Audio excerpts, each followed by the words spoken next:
pencipta semesta alam. Salawat dan salam kepada junjungan kita Nabi besar Muhammad sallallahu alaihi wasallam beserta keluarga dan sahabat beliau sekalian.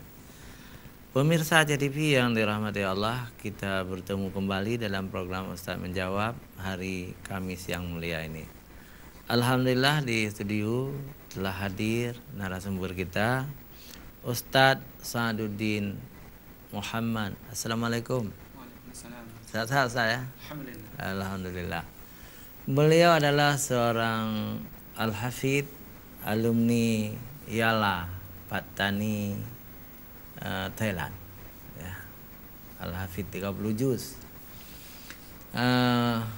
Beliau adalah orang Aceh, ya. Orang Aceh asli, orang Lambu.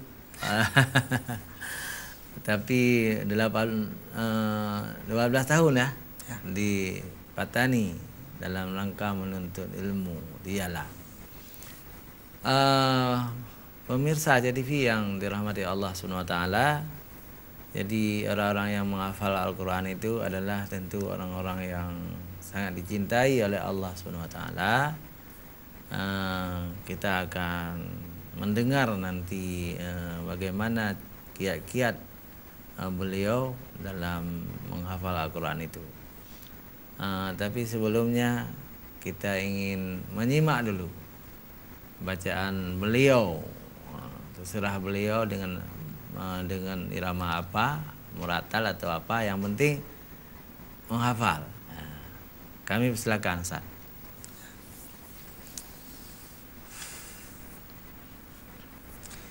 A'udzu billahi minasy syaithanir rajim. Bismillahirrahmanirrahim.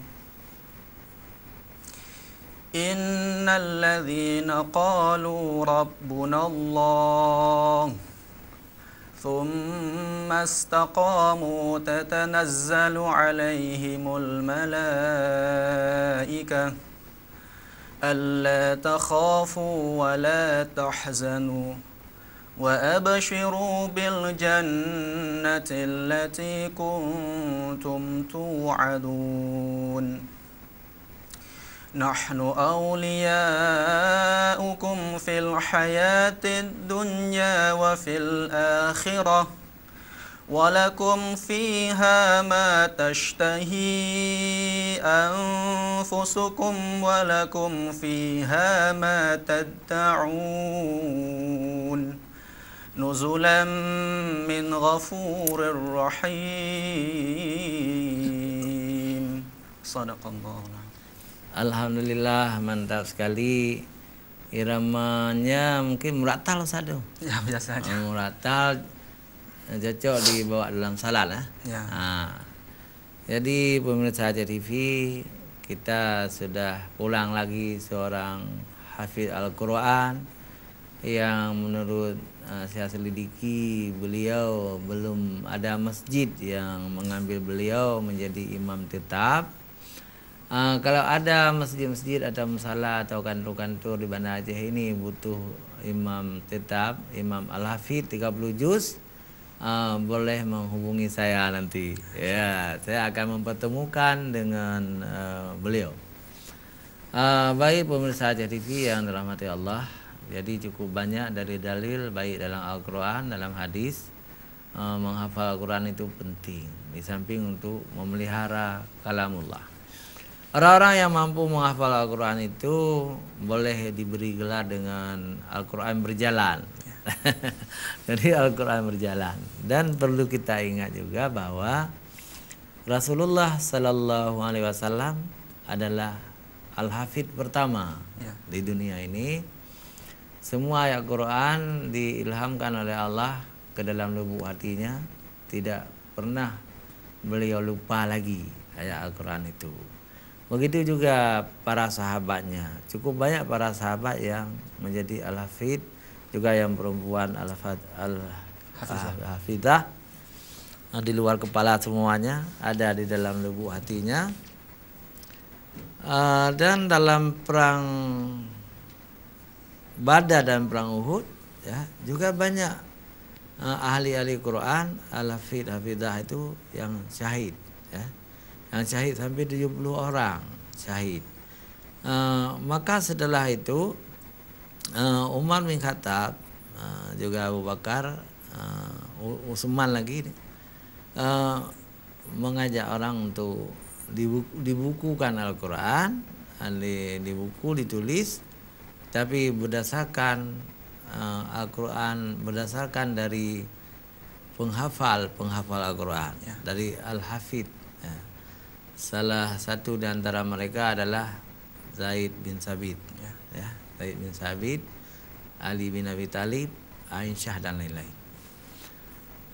Pemirsa TV, kita beri kesempatan kepada Ustadz Sa'ad, panggilannya Ustadz Sa'ad, ya, untuk menyampaikan mukaddimah tentang bagaimana kiat-kiat beliau sehingga menjadi Al-Hafidh, ya, yang sudah pulang ke Aceh.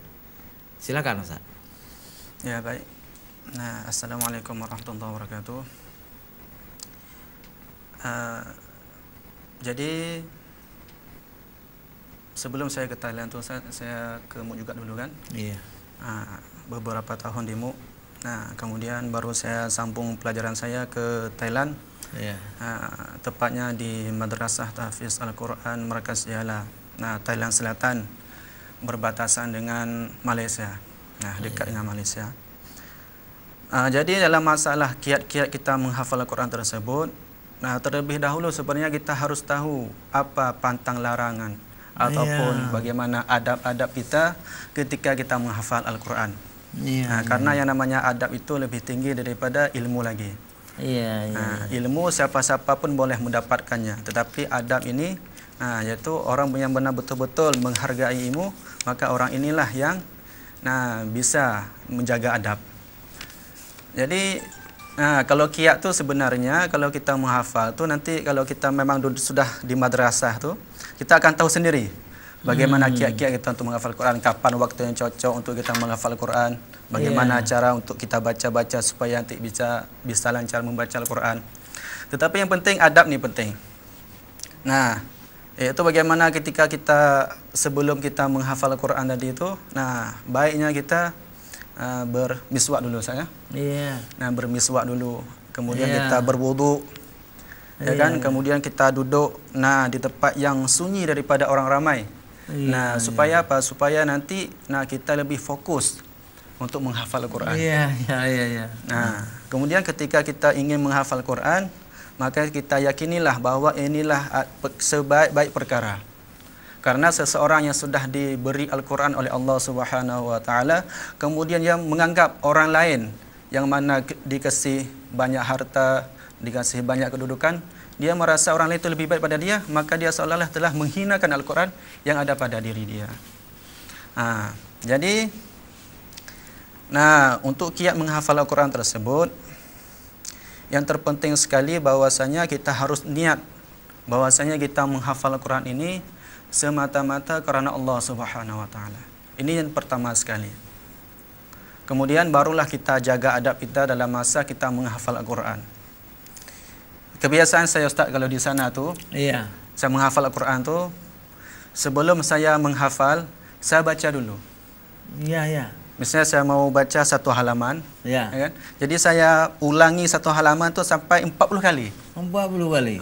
Saya baca dulu, saya perhati mana dengungnya, saya paskan, makhrajnya saya paskan, panjang pendeknya semua saya paskan. Kemudian saya coba gambarkan sedikit-sedikit di mana huruf apa semua tu. Nah, kemudian baru sudah saya merasa sudah okey, baru kemudian saya menghafal. Ini kami kayak sana biasa kayak gitu semua. Sampai 40 kali kita baca dulu. Belum kita hafal. Belum kita hafal. Supaya nanti waktu kita menghafal, nanti kita langsung tergambar. Halaman itu. Halaman tersebut tergambar, terbayang di kepala kita, di memori kita tu. Nah, barulah nanti akan kita ada kemudahan untuk kita menghafal. Cuman waktunya tu Ustaz, waktu terbaik untuk kita menghafal Al-Quran yaitu antara maghrib isya dan antara subuh ke isyraq. Keluar matahari. Dua waktu ini adalah paling baik sekali untuk kita menghafal Al-Quran. Maghrib sampai isya, subuh sampai isyraq. Cuman kalau kami di sana tu kami kan habis selesai maghrib sampai isya itu waktu menghafal. Jadi kami gunakan waktu setengah jam sebelum asar untuk membaca dulu. Ya, baik Ustaz ya. Insya Allah nanti kita lanjutkan. Pemirsa jangan kemana-mana, kita kembali setelah jeda iklan berikut.